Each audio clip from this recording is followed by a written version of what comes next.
అండి. నేను doctor Sudhakar, senior intervention pain physician, Epione pain management centre, Dilsukh Nagar, Kothapet. Diabetes is a very common thing. Almost ప్రతి ఇంట్లో ఎవరో ఒకళ్ళు డయాబెటిస్‌తో సఫర్ అయితున్న వాళ్ళు ఉంటారు. సో, ఇలా డయాబెటిస్‌తో సఫర్ అయ్యే వాళ్ళలో ఒక 30-40% ఆఫ్ డయాబెటిక్ పేషెంట్స్‌కి న్యూరోపతి డెవలప్ అయితుంది. అంటే డయాబెటిక్ న్యూరోపతి. న్యూరోపతి అంటే ఏంటి? ఈ లోపలున్న నర్వ్స్ డ్యామేజ్ అయినప్పుడు దాన్ని న్యూరోపతి అంటాం. ప్రిడామినెంట్‌గా అంటే ఎక్కువ శాతము మన అరికాలుకి సప్లై చేసే నర్వ్స్ అంటే పెరోనియల్ అండ్ టిబియల్ నర్వ్స్ దెబ్బతిన్నప్పుడు మనకి తిమ్మిర్లు, మంటలు, సూదితో పొడిచినట్టు, మొద్దుబారటము, తర్వాత చెప్పులు జారిపోవడము, నడవాలన్నప్పుడు కష్టమవుతుంటది. వీళ్ళకి ఎలా ఉంటుందంటే ఈ తిమ్మిర్లు, మంటలు సూదితో పొడిచినందువల్ల రాత్రిపూట నిద్ర డిస్టర్బ్ అవుతుంది. నిద్రలో బెడ్‌షీట్ కప్పుకున్నా కానీ బెడ్‌షీట్ ఎప్పుడైతే మన పాదంకి తగులుతుందో అప్పుడు కూడా మంటల్లో ఉంటాయి. ఆ మంటలకి వాళ్ళకి సరిగ్గా నిద్ర ఉండదు. నిద్రకు బాగా డిస్టర్బ్ అవుతుంటుంది. ఆ తిమ్మిర్లు, మంటలు వల్ల సూదితో పొడవడం వల్ల వాళ్ళు బేర్ ఫుట్‌గా అంటే చెప్పులు లేకుండా ఇంట్లో నడవాలన్నా కష్టమైతుంటది. ఇలా సఫర్ అవుతున్న వాళ్ళకి ఏమైతుందంటే నిద్ర డిస్టర్బ్ అవ్వడము, ఆ నిద్ర డిస్టర్బ్ అవ్వడం వల్ల షుగర్స్ పెరగడము, షుగర్స్ పెరగడం వల్ల మళ్ళీ న్యూరోపతి డెవలప్ అవ్వడము, అదే ఒక విషియస్ సైకిల్ అయిపోతుంది.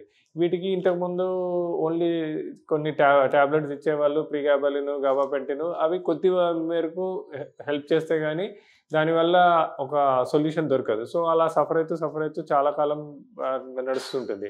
అలాంటి వాళ్ళకి ఇప్పుడు మా పెయిన్ మేనేజ్మెంట్ సెంటర్స్‌లో ultrasound guided peroneal and tibial nerve blocks and ultrasound guided peroneal nerve radio frequency ablation ద్వారా అంటే చిన్న చిన్న ఇంజెక్షన్ పద్ధతుల ద్వారా ఒక హై ఎండ్ టెక్నాలజీ యూజ్ చేసి అత్యాధునిక ఎక్విప్‌మెంట్ యూజ్ చేసి వీళ్ళకి చిన్న చిన్న ఇంజెక్షన్ పద్ధతుల ద్వారా ఒక దీర్ఘకాలిక పరిష్కారం. ఇలా సఫర్ అవుతున్న వాళ్ళకి జస్ట్ ఒక 20 minutes to half an hour procedure. ఇవన్నీ ఇలా అల్ట్రాసౌండ్ తోటి ఆ నర్వ్స్‌ని ఐడెంటిఫై చేసి ఆ నర్వ్స్ దగ్గరికి మనం ఒక RF needle radio frequency needle పెట్టి ఫస్ట్ అది కరెక్ట్ నర్వ్ దగ్గర ఉన్నామా అని ఐడెంటిఫై చేయడానికి మోటార్ టెస్టింగ్ చేసుకొని ఎప్పుడైతే మనం వీఆర్ ష్యూర్ అంటే ఒక నిర్ధారణకు వచ్చాక కరెక్ట్ నర్వ్ దగ్గరే ఉన్నామని నిర్ధారణకు వచ్చాక ఒక పల్స్డ్ రేడియో ఫ్రీక్వెన్సీ వేవ్స్ పంపించడం ద్వారా అండ్ దాని తర్వాత ఆ హైడ్రో డిసెక్షన్ అంటే ఆ చిన్న కొద్దిగా